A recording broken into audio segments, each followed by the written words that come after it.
Olá, hoje a gente vai fundo num tema que é um verdadeiro desafio na prática clínica, o tratamento da hipertensão arterial sistêmica, a famosa RAS, quando a gente lida com populações bem específicas. Aqui, a abordagem não segue uma receita de bolo, e são justamente os detalhes que fazem toda a diferença para o sucesso do tratamento.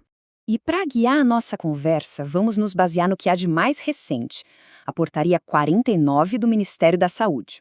Assim, a gente garante que toda a nossa análise está alinhada com as diretrizes oficiais e atuais aqui no Brasil. Bem, a nossa discussão foi dividida em 5 partes-chave, ok? A gente começa falando da hipertensão resistente, depois mergulhamos nas crises hipertensivas, na sequência olhamos para as crianças e adolescentes, passamos pela gestação e puerpério e, por fim, discutimos as particularidades na população preta. Vamos começar então com o nosso primeiro grande desafio, a hipertensão arterial resistente, ou HAR.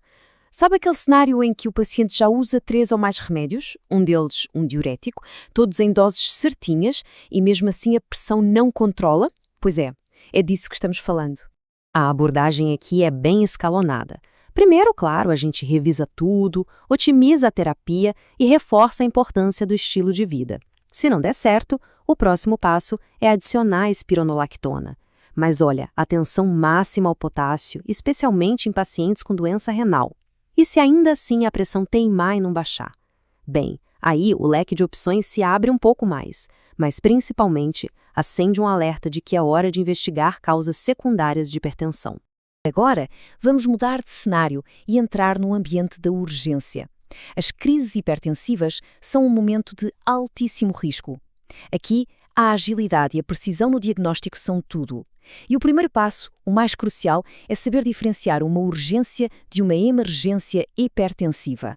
E essa diferença é o divisor de águas. Na emergência, o que mantém a lesão de órgão-alvo aguda e acontecendo ali na nossa frente.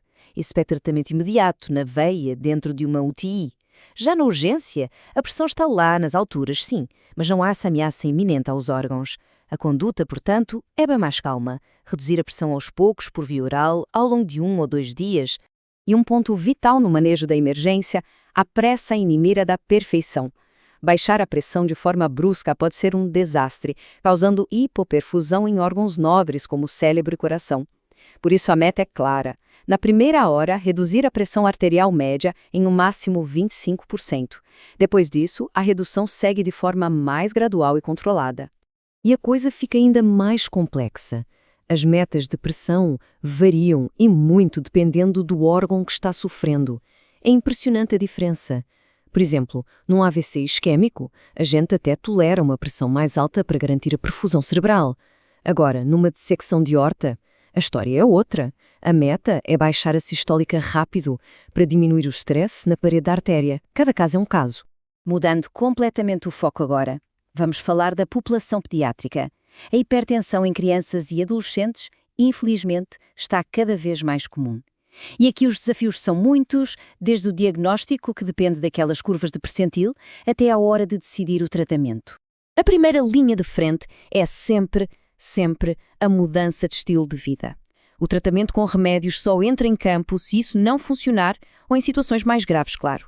Uma hipertensão com sintomas, grau 2, ou quando já existem comorbidades que aumentam o risco lá na frente, como doença renal ou diabetes. O caminho do tratamento em pediatria costuma começar com um único medicamento. A preferência é por classes seguras e eficazes, como os IECAs, os BRAS ou os bloqueadores de canais de cálcio. Se a meta não for atingida, o passo seguinte é associar um diurético. A lógica é parecida com a do adulto, mas tudo com doses ajustadas e um monitoramento muito mais rigoroso. Chegamos agora a uma área que exige atenção máxima. Os problemas de pressão na gestação são uma das maiores causas de mortalidade materna e fetal no mundo. Aqui, o cuidado é para 2 pacientes ao mesmo tempo e qualquer decisão tem um peso enorme.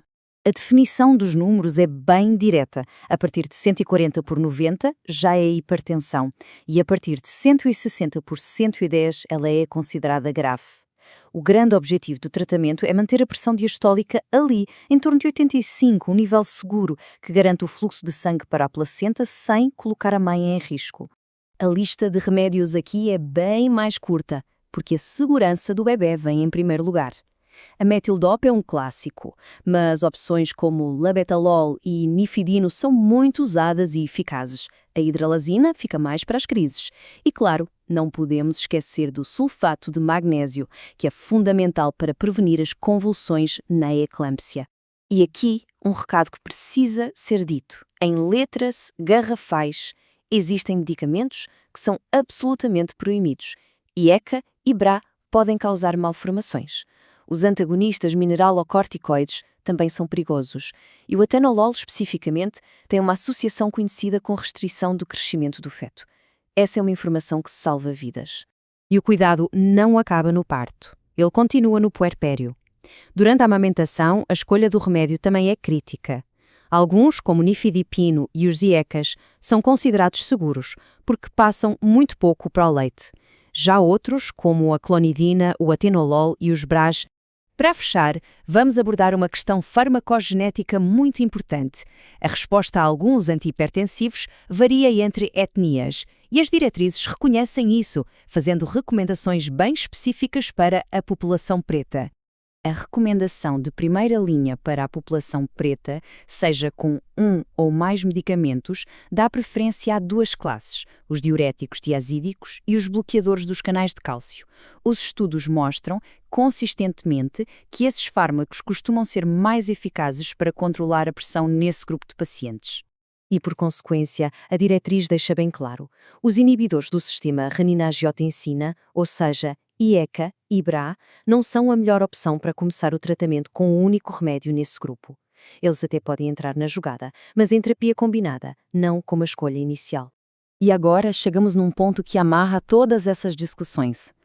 A gente pode ter as melhores diretrizes, a farmacologia mais avançada, mas o que os dados mostram em todas as populações sem exceção é que o principal motivo para a pressão não controlar é um só: a falta de adesão ao tratamento.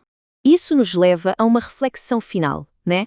A ciência nos dá o caminho para prescrever o remédio certo para a pessoa certa na hora certa. Mas, no dia a dia do consultório, será que o maior desafio é mesmo saber o que prescrever ou seria o como garantir que o tratamento seja de facto seguido? Fica aí a provocação. Talvez a grande arte da medicina esteja em equilibrar a ciência da farmacologia com a delicadeza de construir uma aliança real com cada paciente.